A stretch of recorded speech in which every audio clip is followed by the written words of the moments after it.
और लूट सके तो लूट, अंत समय पछताएगा जब प्राण जाएगा छूट।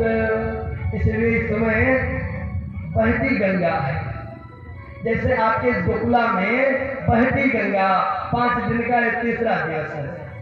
इसमें जितने लोग चाहो लूट लो और रख लो। देखो बात बताएं, कुछ लोग कहा करते भगवान की कृपा मेरे ऊपर नहीं होती, हम बड़ा पूजा करते, बड़ा पाठ करते, भगवान का बड़ा ध्यान देते, शिव जी को रोज जल चढ़ाते, प्रतिदिन पूजा करते, भगवान सूर्य को अर्घ देते, लेकिन भगवान की कृपा नहीं होती है। ठीक से नहीं करते, सिस्टम से नहीं करते। पता चला कि सुबह उठे तो अपने गैया बछड़े में लग गए, 10 बज गए, 11 बज गए, 12 बज गए तो नहा लिया 12 बजे, और 12 बजे स्नान किया तो 1 लोटा लेकर शंकर जी को जल चढ़ाने चल दिए। और जल बल का कार्यक्रम सुबह का होता है। सुबह सुबह उठो, पूजा पाठ कर लो, फिर नित्य कर्म का जो आपका घर का काम है सारा काम करो। यदि सूर्योदय के बाद आप कोई पूजा करते हो तो पूजा निरर्थक है, उसका कोई फल नहीं है। सूर्य उदय के बाद पूजा करना निरर्थक है। सूर्य उदय ना हो उसके पास कुछ करके अपना पूजन कर लो। दूसरी बात, भोले बाबा को जब जल चढ़ाओ तो जल में चावल रखो। कौन सा चावल? खड़ा वाला।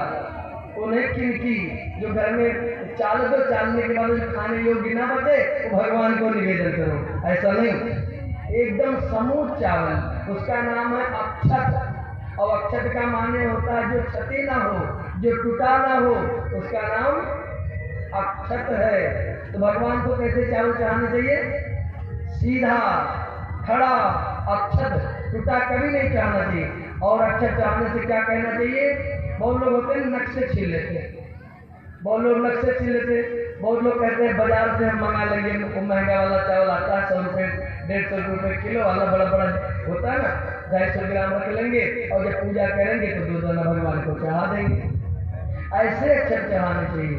जब खड़ा चावल चढ़ाओगे भगवान को, अक्षत चढ़ाओगे, भगवान से निवेदन करो, प्रभु जैसे मैंने आपके चरण में खड़ा अक्षत चढ़ाया है ऐसे कृपा करो मेरा भी परिवार कभी टूटे नहीं, अक्षत जैसा सदैव परिपूर्ण रहे। इसलिए भगवान को खड़ा चावल चढ़ा करके, अक्षत चढ़ा करके भगवान से निवेदन करें। दूर्वा काहे को चाहते?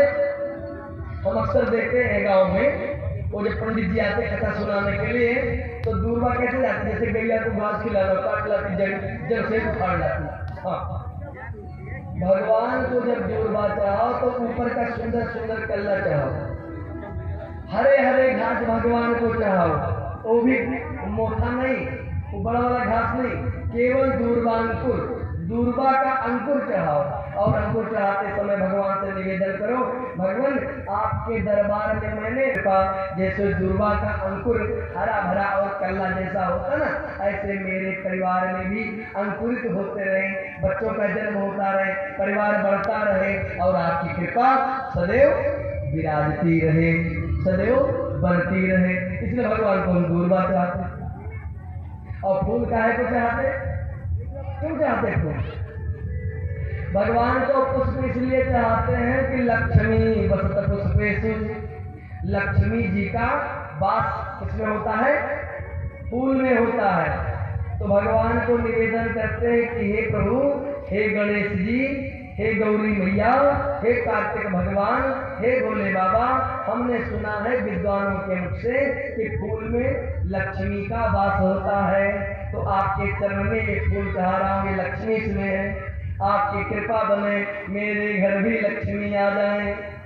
और जब घर में लक्ष्मी आएगी तो क्या होगा जानते हो? सारा काम चकाचक हो जाएगा। हाँ, देखिए जीवन में 2 चीज विशेष है प्यारे, एक राम नाम, एक पैसा। और राम नाम से मुक्ति हो, पैसा से सब काम। आपको काम करना है तो धन होना चाहिए। अयोध्या जाना है, परिक्रमा करना है, अयोध्या में रामनवमी पे स्नान करना है, राम दर्शन करना है, राम जन्मभूमि जाना है, किसी तीर्थ यात्रा में जाना है तो आपको धन चाहिए। और धन नहीं है तो नहीं, भगवान के सानिध्य में रहना है, भगवान का पूजा पाठ करना है। और जब भगवान के सानिध्य में रहोगे, उनके अर्चन बंधन में रहोगे, तो भगवान की कृपा बरसेगी, भगवान की कृपा विराजेगी। इसलिए हम कुछ चाहते हैं, हम इसलिए आप लोगों को ये चीज बताते हैं। हम तो कथा सुनते ही नहीं, आप लोग और कथा सुनाएंगे, लेकिन जो आप पूजा करते हो हो जाए, सारा काम संपन्न हो जाए। कई किसी से